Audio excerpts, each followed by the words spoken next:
Good morning, dear students. Today we are here with our economics topic, chapter 2, fundamental concepts and terminologies, part 5. Okay.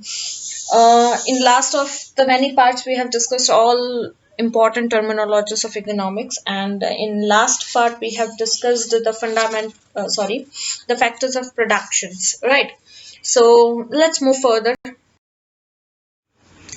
Trade cycle. In this lecture, we are going to study or discuss about the trade cycle. So its under points are irregular changes, seasonal changes, long run regular trend, long run dynamic changes. Okay, and next topic we'll study that is phases of a trade cycle.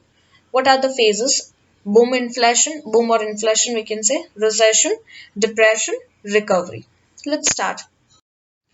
So, economic activities go through phases of dynamic changes like a human life goes through changes. Such changes are basically of four types. See, as human life have changes in their life, right? In that manner only, economic activities also goes through various phases, right? वो various phases कौन से हैं? That is irregular changes. Irregular changes we can say कि वो instantly कभी भी आ सकते हैं. ओके उसमें कोई रेगुलरिटी नहीं होती या फिर कोई टाइम शेड्यूल नहीं होता कि इस वक्त में वो चेंज आएगा या नहीं आएगा राइट ये वी कैन से कि ये अनसर्टेन है कभी भी आ सकता है सीजनल चेंजेस जो सीजन्स के हिसाब से आते हैं long run regular trend okay and next comes long run dynamic changes which are cyclical in nature ये दोनों में क्या डिफरेंस है will discuss so let's move on to discuss it in a detailed manner. Irregular changes. These are accidental changes which occur in an economic activity.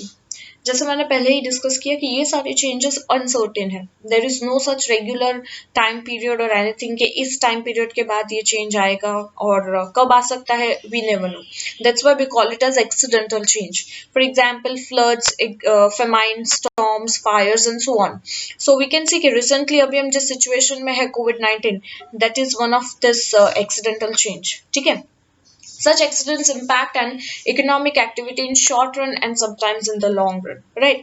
इस ऐसे accidental changes का जो impact है वो कभी कभार short run भी हो सकता है और कभी कभार long run भी जा सकता है, right? जैसे floods जैसी चीज ले लो तो we all know that जैसे ही बारिश होती है रेनी सीजन में हमें इतना एक आइडिया आ जाता है कि there is always a situation of flood कहीं ना कहीं फ्लड सिचुएशन अराइज होगी सो हम उसके लिए कहीं ना कहीं रेडी भी बैठे हैं या हमने उससे रिलेटेड मेजर्स भी ले रखे हैं कि हमें उसके लिए क्या करना है गेटिंग तो we can easily come out of such situations but जैसे अभी के सिचुएशंस देख लो कोविड-19 so it is very difficult right तो ये हम शॉर्ट रन नहीं कह सकते this type of situations we call it as a long run ठीक है क्योंकि ये लंबे टाइम तक चल रहा है प्लस वी ऑल नो कि अभी की सिचुएशंस क्या है हमारी इकोनॉमी किस हाल पे है अभी getting these changes may occur and or have their impact in some sectors or some regions of an economy only right ये changes वही लागू होगी या ये changes वहां पे ही इफेक्ट करेगा जहां पे ये ऐसा कुछ एक्सीडेंटल हुआ है getting ऐसा कुछ कैलामिटीज या ऐसा कुछ भी कह सकते हो ये कोई ऐसी चीजों को इफेक्ट किया है जैसे फ्लड्स है जैसे देख लो कि केरला या साउथ हमारे जितने भी साउथ इंडिया के जितने भी स्टेट्स है वहां पे ये फ्लड्स की सिचुएशंस कॉमन है तो वो जो चेंजेस है वो उसी एरिया तक सीमित रहेगी वहीं पे इफेक्ट करेगी बट कुछ ऐसी चीजें हैं गेटिंग जैसे अभी की सिचुएशन देख लो कोविड-19 अब कोविड-19 के हाल ऐसे है कि पूरे वर्ल्ड को वो इफेक्ट कर रहा है तो हम सब उसके कह सकते हैं कि उस चेंजेस में आ चुके हैं ठीक है so it depends on the particular area we can say या वो कुछ किसी भी पर्टिकुलर सेक्टर को इफेक्ट करेगी फॉर एग्जांपल फ्लड्स हुआ है तो वो कौन से सेक्टर को इफेक्ट करेगी तो वो सबसे ज्यादा एग्रीकल्चर सेक्टर को इफेक्ट कर सकती है ठीक है सो इन दिस मैनर जो जिस टाइप का कुछ भी हुआ है कैलामिटीज या कोई भी ऐसी कुछ इश्यूज आए हैं, ओके, तो वो उसी रिलेटेड सेक्टर्स को इफेक्ट कर सकती है या उसी रिलेटेड रीजन्स को इफेक्ट कर सकती है। For example only in the agricultural sector और only in the industrial sector, वो या तो एग्रीकल्चर सेक्टर को इफेक्ट करेगी, जैसे मैंने कहा फ्लड्स वगैरह कुछ हुआ तो ऑब्वियसली एग्रीकल्चर को इफेक्ट करेगा, गेटिंग, या फिर वो इंडस्ट्रियल सेक्टर को इफेक्ट करेगी, जैसे अभी हम देख रहे हैं कि अनएम्प्लॉयमेंट जैसे इश्यूज बढ़ गए हैं, या डिमांड सप्लाईज बढ़ रही है या कम हो रही है, या अभी देख लो कि कोविड-19 की वजह से शेयर मार्केट्स में बहुत इफेक्ट्स आए हैं, तो वो कहीं ना कहीं इंडस्ट्रियल सेक्टर पर इसका असर होगा, ठीक है। Next come seasonal changes. Seasonal changes क्या है, देखो जैसे सीजनल चेंजेस मैंने अभी आपको एक्सप्लेन किया कि वो सीजन वाइज होता ही है, दैट इज डिसाइडेड या दैट इज क्लियर, ये सर्टेनली हमें पता ही है कि इसके बाद ऐसा चेंज आएगा ही आएगा, that is called as seasonal changes, ठीक है। This changes regularly occur in economic activities, ये फॉर श्योर है कि ऐसा कुछ होगा ही होगा, ओके, सो इसलिए हम इसको कहते हैं seasonal change, okay, with changing seasons. For example अभी रेनी सीजन है तो वी वेयर रेनकोट्स और we use umbrellas and all such things, ये क्लियर है। समर सीजन आएगा तो हमारे कॉटन क्लोथ्स वगैरह, ये बहुत सिंपल मैनर में मैं बता रही हूँ, ठीक है। तो वी ऑल नो दैट ये सीजन है तो ये चेंजेस आएंगे हमारे लाइफस्टाइल में और हर तरीके से, ठीक है। For instance, demand for certain goods changes by seasons and accordingly production and employment may changes. जैसे क्या हो गया, अभी रेनी सीजन है तो किसकी ज्यादा डिमांड होगी, रेनकोट की होगी, फिर अम्ब्रेला की होगी, इस तरीके से, राइट। समर सीजन होगी तो रेनकोट और अम्ब्रेला की डिमांड होगी नहीं होगी, समर सीजन होगी तो एसी की डिमांड बढ़ जाएगी, कूलर की डिमांड बढ़ जाएगी। In that manner certain goods की डिमांड चेंज होती रहती है according to that seasons, okay, और अकॉर्डिंगली उसका प्रोडक्शन होगा। वी ऑल नो कि अभी ये सीजन आई है, जैसे अभी काइट फ्लाइंग सीजन है, ये जनवरी मंथ आया तो काइट्स की डिमांड बढ़ जाएगी तो काइट्स आ जाएगी। रक्षाबंधन अभी गया तो रक्षाबंधन में राखी की डिमांड होगी, तो इन that manner will prepare, okay, तो प्रोडक्शन भी उसी मैनर में होगा, उसी चीज को उसी सीजन को ध्यान में रखते हुए होगा, ठीक है। Next comes long run regular changes. Long run regular changes यानी वो चेंजेस रेगुलरली हो रहे हैं बट लॉन्ग रन के साथ। कैसे, देखो some changes occur in a given direction in the form of a trend. कुछ चेंजेस गिवन डायरेक्शंस में हो रही है बट ट्रेंड के हिसाब से हो रही है। कैसे, there are directional changes which occur in an activity, for example some regular sales trend. कुछ रेगुलर सेल्स ट्रेंड होते हैं वो लॉन्ग रन जाते हैं, ठीक है। सेल्स ट्रेंड का मतलब क्या होता है कि वी ऑल नो, जैसे हम फ्लिपकार्ट पे खरीदते हैं, ऑनलाइन करते हैं कुछ भी, तो हमें पता है कि कब सेल सिस्टम शुरू हो जाएगी या उसमें सेल्स कब ज्यादा बढ़ने के चांसेस है, ठीक है। तो उसके बेस पर हम कह सकते हैं कि एक लॉन्ग रन रेगुलर चेंज आता रहता है और वो लॉन्ग रन तक रहता है, ठीक है। तो एक डायरेक्शनल चेंज कह सकते हैं, लॉन्ग रन रेगुलर चेंजेस को we can call it as a directional changes which occur in any activity, ठीक है, sorry, which occurs in an activities, okay. Next comes cyclical changes.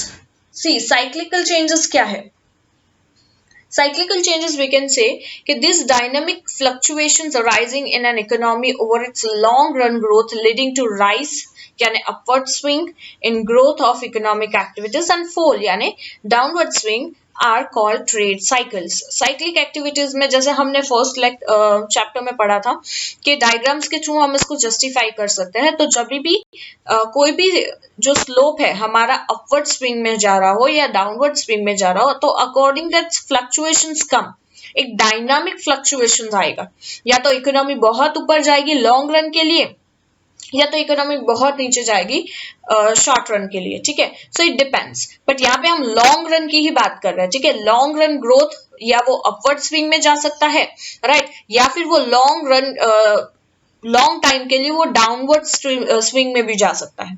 जैसे कोविड-19 सिचुएशंस आज हम देख रहे हैं कि अराउंड 4 मंथ से चल रहा है और we are not certainly clear about कि वो अब कब तक जाएगा, मे बी वो 1 ईयर तक भी चल सकता है, गेटिंग, उसका असर या उसके इफेक्ट जो है वो अराउंड 1 ईयर तक चलेगा। तो we can call it as a long run growth. कैसा होगा और कैसी होगी, इसका जो स्विंग है वो डाउनवर्ड जाएगा क्योंकि इकोनॉमिक हमारी फॉल हो रही है यहाँ पे, ठीक है, हमारी इकोनॉमिक सिचुएशंस यहाँ पे गिर रही है। तो ऐसे अपवर्ड स्विंग या डाउनवर्ड स्विंग, या तो हम इसे राइज कहेंगे, इकोनॉमिक लॉन्ग रन के लिए वो राइज कर रही है, या फिर वो लॉन्ग रन के लिए फॉल कर रही है, so that is we called trade cycles. So the rise and fall in economic activity is cyclical in nature. ठीक है, तो इसे हम क्या कहेंगे कि whenever we found such a rise and fall in the economic activities we call it is as a cyclical change, और इसका जो नेचर है we can call it as cyclical nature. ठीक है, such changes occur in economic activities and growth process of economies also goes through these changes, and the study of these dynamic changes called trade cycles is very important in economics. तो ऐसे जो भी changes आते रहते हैं upwards या downwards या rise and false जैसे, राइट, वो इकोनॉमिक एक्टिविटीज में हो या उसके ग्रोथ प्रोसेस में हो इकोनॉमी के, राइट, ऐसे चेंजेस को या the study of this dynamic changes, इस स्टडी को हम कहते हैं ट्रेड साइकिल. ठीक है, सो ये ट्रेड साइकिल इकोनॉमिक्स के टर्म्स में बहुत इंपॉर्टेंट है. डेफिनेशन देखो, अब ट्रेड साइकिल क्या है, हम कब से डिस्कस कर रहे हैं trade cycle, but what is it? So according to the Haberler, अब हेबर्लर के हिसाब से ट्रेड साइकिल क्या है? So according to Haberler, trade cycle is an interval that embraces alternating periods of prosperity, that is good time, and depression, bad time.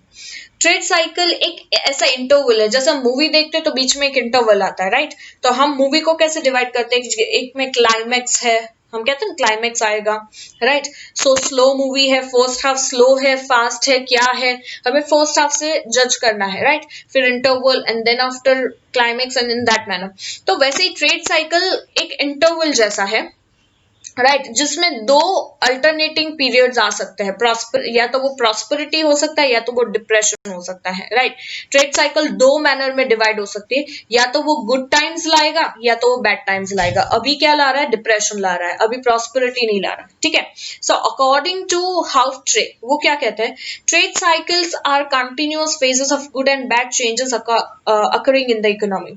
Trade cycle क्या है? Continuous changes जो आते रहते हैं, अप्स एंड डाउन्स मार्केट्स में जो आते रहते हैं, राइट? इकोनॉमी में जो गुड एंड बैड चेंजेस आते रहते हैं, that is trade cycle, nothing else. ठीक है, कैरेक्टरिस्टिक्स ऑफ ट्रेड साइकिल देखो, they depict dynamic changes in the economy. ये बहुत बड़े चेंजेस को शो करता है इकोनॉमी में, या तो वो गुड चेंजेस हो सकते हैं या तो वो बैड चेंजेस हो सकते हैं, लॉन्ग रन हो सकता है या तो शॉर्ट रन, अकॉर्डिंगली, इसलिए डायनामिक चेंज का है. ठीक है, next, they depict the positive and negative changes in the economy. Obvious है, पॉजिटिव चेंज कब होगा? जब प्रॉस्पेरिटी टाइम होगा, राइट, या गुड टाइम होगा. नेगेटिव चेंज कब होगा? जब बैड टाइम या डिप्रेशन होगा. Okay, next, these arise because of several factors. इसके फैक्टर्स हमने आगे स्टडी भी की है, कुछ several factors की वजह से, जैसे irregular change, seasonal change, cyclic change, right? ये जो सारे changes है वो अफेक्ट करता है इसको, ये उसके फैक्टर्स है. और भी हम आगे फैक्टर्स पढ़ेंगे कि इसके और फैक्टर्स कौन से हैं. ठीक है, trade cycles have various phases and each phase does not last for a uniform period. Obviously कोई भी चीज यूनिफॉर्मिटी में नहीं रहती या कंटिन्यूअसली सेम नहीं रहती. There is always change in each and everything. So trade cycle भी ऐसे है, ट्रेड साइकिल के वेरियस फेजेस भी है, और हर एक फेज जो है, हम ऐसा नहीं कहेंगे कि बहुत हद तक वो हमेशा के लिए ऐसा का ऐसा ही रहेगा. No, there is always a type of change. ठीक है, अब देखो phases of a trade cycle. Trade cycle के फेजेस कौन से हैं? There are 4 phases. One is boom और inflation. We can say boom और इन्फ्लेशन का अपोजिट है depression. Okay, next comes recession, या बूम और इन्फ्लेशन का दूसरा अपोजिट आप रिसेशन भी कह दो. ठीक है, थर्ड इज डिप्रेशन, जो अभी मैंने कहा, एंड अदर इज रिकवरी. ये वर्ड्स बोलने में काफी सिमिलर लगता है, रिसेशन, डिप्रेशन, राइट? ये वन एंड अगर मीनिंग देखो तो ऐसा लगता है ये सेम है, but there is difference in economic. Let's move on. Phases of a trade cycle देखो, first is boom, right? Boom यानी इन्फ्लेशन. अब यूजुअली बूम तो अभी अभी ये वर्ड बहुत चला है, अदरवाइज हम इन्फ्लेशन या डिप्रेशन या रिसेशन कहते हैं. लेट्स सी, इन्फ्लेशन या रिसेशन ये वर्ड बहुत कॉमन है इकोनॉमिक्स में. ठीक है, कि मार्केट अभी बहुत हाई पे है तो मार्केट बूम है, राइट? और इन्फ्लेशन है. Okay, so in that manner, see, this is a period when economic activities reaches the maximum growth level in a given period time. एक particular time में जब वो maximum economic activity एक maximum growth level cross कर जाती है तो हम उसे कहते हैं boom. ठीक है, मार्केट अभी बहुत हाई है, demands have picked and so have incomes and profits. Demands बहुत बढ़ रही है, इतनी बढ़ रही है कि उसको फुलफिल करना, उसकी सप्लाई पहुंचना वो भी डिफिकल्ट हो रहा है, और डिमांड जितनी ज्यादा बढ़ेगी उतनी ही ज्यादा इनकम और प्रॉफिट्स बढ़ेगा। ठीक है, सो ऐसी सिचुएशन को या ऐसे पीरियड को हम कहेंगे अ पीक टाइम। ठीक है, ऐसा टाइम जहां हमने हमारी जो एक्सपेक्टेशन थी ग्रोथ की वो उससे भी आगे हम निकल गए, then we call it as a peak time और we can call it as a boom और इन्फ्लेशन। ठीक है, नेक्स्ट कम्स रिसेशन। रिसेशन क्या है? This period follows the period of boom. कैसे? When economic activity picks in a given period and investments and employments have reached the highest possible levels, a slowdown occurs. जब भी market सी, इसको समझना बहुत बहुत जरूरी है, जब भी मार्केट बहुत ज्यादा हाई चला जाता है, राइट, बहुत ज्यादा बूम या पिक सिचुएशंस में चला जाता है, राइट, जब इकोनॉमिक एक्टिविटीज पिक है, राइट, एक गिवन पीरियड में इन्वेस्टमेंट्स, एम्प्लॉयमेंट्स, वो सारी चीजें हाईएस्ट पॉसिबल लेवल्स तक चली गई है, पर वो कहां तक जाएगी पहुंच पहुंच के, राइट, फिर उसको स्लो डाउन तो होना ही पड़ेगा। इसका मैं एग्जांपल देती हूँ, जैसे डेवलप्ड कंट्रीज ले लो, America, Britain, all such countries ले लो, वो डेवलप्ड हो चुकी है, अब वो कितना डेवलप्ड होगी, वो अब डेवलप्ड की जो एक एक हमने जो लिमिटेशन लाइन बनाई है कि ये कंट्री ये सब कुछ कर दिया तो डेवलप्ड हो गई, अब वो डेवलप्ड हो चुकी है, उसके बाद वो कितना भी डेवलपमेंट कर ले, वो डेवलप्ड ऑलरेडी है, उसको और कोई अब हम खिताब नहीं दे सकते। समझ में आया? सो उसके बाद क्या होता है, वो ऑटोमेटिकली स्लो डाउन हो जाता है। गेटिंग? बट हम तो डेवलपिंग के वे पे है, तो हमें तो अभी बहुत आगे जाना है। गेटिंग? तो रिसेशन ऐसा ही एक चीज है।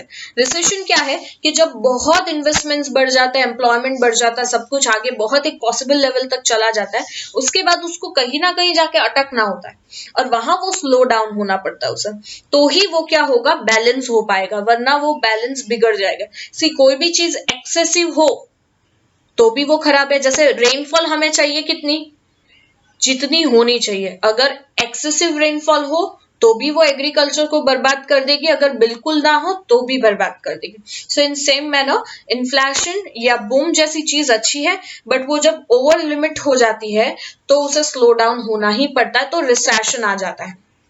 समझ में आया? रिसेशन या डिप्रेशन कैसे आता है, आपको समझ में आया होगा कि रिसेशन कब आता है, जब बहुत ज्यादा मार्केट अपने एक्सपेक्टेशन लेवल से मैक्सिमम ग्रोथ पे चला जाता है, तो उसको बैलेंस होने के लिए स्लो डाउन होना पड़ता है। ठीक है, डिमांड्स को स्लो डाउन करना पड़ता है, इन्वेस्टमेंट्स और एम्प्लॉयमेंट्स को भी उसी तरीके से फॉलो करना है। गेटिंग? वो उस पिक के आगे नहीं जा सकता, वो उसका एक एंड पॉइंट आ जाता है। अब डिप्रेशन क्या है, देखो, a slow down in the recession phase continues to cause a depression. अब ये उसे स्लो डाउन करने के लिए, जब रिसेशन का फेज चल रहा है स्लो डाउन का, राइट, उसको जब हम कंटिन्यूअस ये जब चलता रहेगा तो हम ऑटोमेटिकली डिप्रेशन के लाइन में आ जाएंगे। When all activities reach a minimum level under those circumstances, सारी एक्टिविटीज जब मिनिमम लेवल पे आ जाएगी उस सर्कमस्टेंसेस में, राइट, तब तक वो डिप्रेशन का फेज चलेगा। जब तक कब तक चलेगा, जब रिसेशन मिनिमम लेवल में नहीं आ जाता तब तक डिप्रेशन का लेवल चलेगा। The confidence of buyers, producers and investors in the economic activity is at its lowest. इस टाइम पे क्या होगा, क्योंकि मार्केट में हम स्टॉक्स वगैरह देखते हैं तो आप सोचते होंगे मार्केट कभी अप जा रहा है कभी डाउन जा रहा है। आपने देखा होगा कि कोविड-19 की सिचुएशन में मार्केट्स में ह्यूज डिफरेंसेस आए हैं। ऐसा था कि मार्केट में बायर्स और सेलर्स का कॉन्फिडेंस जीरो हो चुका था, क्योंकि समझ में ही नहीं आ रहा है कि ऐसे ऐसे बहुत सारे प्रोडक्ट्स थे जिसको जो वी कैन से कि वो सेल ही नहीं हो पा रहे, वो बहुत ज्यादा हद तक सेल हो रहे हैं या तो वो बहुत ज्यादा हद तक बाय हो रहे हैं। मींस एक कॉन्फिडेंस लूज हो जाता है कि ये अभी कुछ भी हो सकता है। आप 100% इसे प्रिडिक्ट नहीं कर सकते कि ऐसा ही होगा। So the confidence of the buyers, producers and investors, right, वो लोवेस्ट लेवल पे आ जाता है कि आगे क्या होगा वी नेवर नो। ठीक है, वो एक्सेप्शनल हो जाता है, वो अनसर्टेनिटी आ जाती है, रिस्क लेवल बढ़ जाता है इसमें। So in the phase of recession Consumers start expecting further fall in prices and reduce demand in expectation of further price fall. With the fall in demand, production falls and employment falls, causing further reduction in the demand.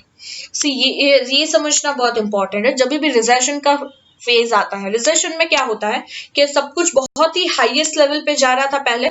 ठीक है, boom में क्या था कि suppose एक product की price 100 rupees थी, वो 110 जा रही है, 112 जा रही है, क्योंकि उसकी डिमांड बढ़ती जा रही है. बट जो प्रोडक्ट की वैल्यू 100 रुपीज है, वो ज्यादा से ज्यादा 120 तक जाएगी, उससे ज्यादा नहीं जा सकती. गेटिंग? सो क्या होगा, अब उस प्रोडक्ट को अब क्या हो जाएगा, उसका डिमांड इतनी हद तक बढ़ गया कि सप्लाई नहीं हो रहा है. अब सप्लाई नहीं होगा तो प्राइस राइज होगा. एक टाइम के बाद बायर्स हायर लेवल तक नहीं जाएंगे, उस प्रोडक्ट को वहीं पे, उस प्राइस को वहीं पे स्टेडी होना पड़ेगा. ठीक है, धीरे धीरे क्या होगा, डिमांड कम होती जाएगी उस ऑटोमेटिकली, क्योंकि सप्लाई नहीं हो रहा तो लोग मूव ऑन करते जाएंगे. डिमांड कम होगी तो प्राइस वापस फॉल ऑन होगी, डिमांड्स रिड्यूस होती जा रही है, क्योंकि लोग सोच रहे हैं कि अब देखो इसकी प्राइस कम हो रही है तो और ज्यादा कम होगी. तो ये सोचने में कोई डिमांड ही नहीं करेगा, तो प्राइस और एक्सपेक्टेशन से ज्यादा फॉल होगी. तो ये सिचुएशन डिप्रेशन क्रिएट करती है. ठीक है, so with the fall in demand कम हो गई तो ऑटोमेटिकली प्रोडक्शन कम हो जाएगा, प्रोडक्शन कम होगा तो एम्प्लॉयमेंट कम हो जाएगा. राइट, और ये सारी चीजें क्या होगी, further reduction in the demand. So thus a depression is caused. तो अभी ये सिचुएशन भी ऐसी ही है, वी कैन से. ठीक है, अभी प्रोडक्शन लेवल कम है, एम्प्लॉयमेंट लेवल कम है, डिमांड भी कम है. राइट, सो ये डिप्रेशन लेवल है, वी कैन से. ठीक है, अब देखो रिकवरी. अब ये रिसेशन, डिप्रेशन, जो कुछ भी हमने पढ़ा, इसको रिकवरी तो करना पड़ेगा, तो ही हम इकोनॉमी को स्टेबल ला सकते हैं, उसे हम स्टेबिलिटी के और ले जाएंगे. कैसे लाएंगे, देखो, when depression last for some time the suppressed demand starts emerging. Governments में try to boost investments and employment in certain times. Technological changes happen in long run. जैसे अभी की सिचुएशन कोविड-19 में हमने देखा कि गवर्नमेंट अपने 100% देने की कोशिश कर रही है. बैंकिंग में देखा आपने कि बैंकिंग में भी वो हमें क्या कर रही है, हमें बूस्ट करने के लिए उन्होंने इंटरेस्ट लेवल कम कर दिए, वो लोन्स ऐसे ही प्रोवाइड कर रही है. राइट, क्यों कर रही है कि मार्केट वापस अपनी तेजी में आए, वापस वो एक स्टेबिलिटी में आ जाए, वो अपने पाथ पे आ जाए. गेटिंग? सो जब भी डिप्रेशन कुछ टाइम के लिए रहता है, उसके बाद डिमांड को सप्रेस करने के लिए राइट गवर्नमेंट कुछ ना कुछ इन्वेस्टमेंट से, एम्प्लॉयमेंट से, ऐसा कुछ टेक्नोलॉजिकल चेंजेस लाती है लॉन्ग रन के लिए, जिससे ऐसे डिप्रेशन में से बाहर निकल आ जाए. ठीक है, this leads to a recovery. तो ऑटोमेटिकली ये जो कोशिश है गवर्नमेंट की, वो रिकवरी ऑफ डिमांड में चली जाती है. वो डिमांड्स को रिकवर करती है, एम्प्लॉयमेंट को रिकवर करती है, इन्वेस्टमेंट को रिकवर करती है. ठीक है, this types of cycle occur in all economics. ऐसे जो साइकिल है वो हर एक इकोनॉमिक्स, हर टाइप के इकोनॉमिक्स में आप फाउंड करोगे. ठीक है, these occur in all economic activities in the long run. ये हर बार हर एक इकोनॉमिक एक्टिविटीज में लॉन्ग रन के लिए होता है. रिसेशन बूम आता है, इन्फ्लेशन हो जाता है, राइट, फिर रिसेशन आ जाता है, ओके, एंड देन डिप्रेशंस भी आते हैं, और फिर उसको अगेन रिकवर किया जाता है. It is a part of economic activities, it happens. Okay, However, in market-oriented economies, these occur more openly. अगर हम market-oriented economies की बात करें, जैसे मैं बार-बार market का discussions कर रही हूँ, stocks का discussions कर रही हूँ, तो अगर हम market-oriented economies की बात करें तो ये openly होता रहता है वहाँ पे. ठीक है, while they may be suppressed by the state in the state controlled economies, but उसे suppressed, उसको balanced कौन करता है, या उस चीज को अटकाने की कोशिश कौन करता है, या उसे वापस अपने पाथ पे लाने की कौन कोशिश करता है, that is the state. right, उस particular जो भी स्टेट है, राइट, वो उसे कंट्रोल करता है, उस इकोनॉमी को वापस अपने पाथ में लाने के लिए. Is it clear? So here we ends our topic. Okay, and finally हमारा चैप्टर यहाँ पे खत्म होता है. होप आपको सारे इकोनॉमिक टर्म्स समझ में आए. ओके, ये टर्मिनोलॉजीज क्लियर हो चुके हो, क्योंकि ये टर्म्स समझ में आएंगे तो आगे अब ऐसे ही हम टर्म्स ही यूज करेंगे. This is a we can say a sort of language of economy, right. So it is very important to understand it. So hope you enjoyed this lecture. अच्छे से लेक्चर्स को समझिए, नहीं समझ में आ रहा है ट्वाइसली लेक्चर्स को गो थ्रू कीजिए, बिकॉज ये टॉपिक्स भी आपके लिए काफी नए हैं, आप इससे यूज टू शायद नहीं हो, तो again and again just watch it out. Bye bye. Take care.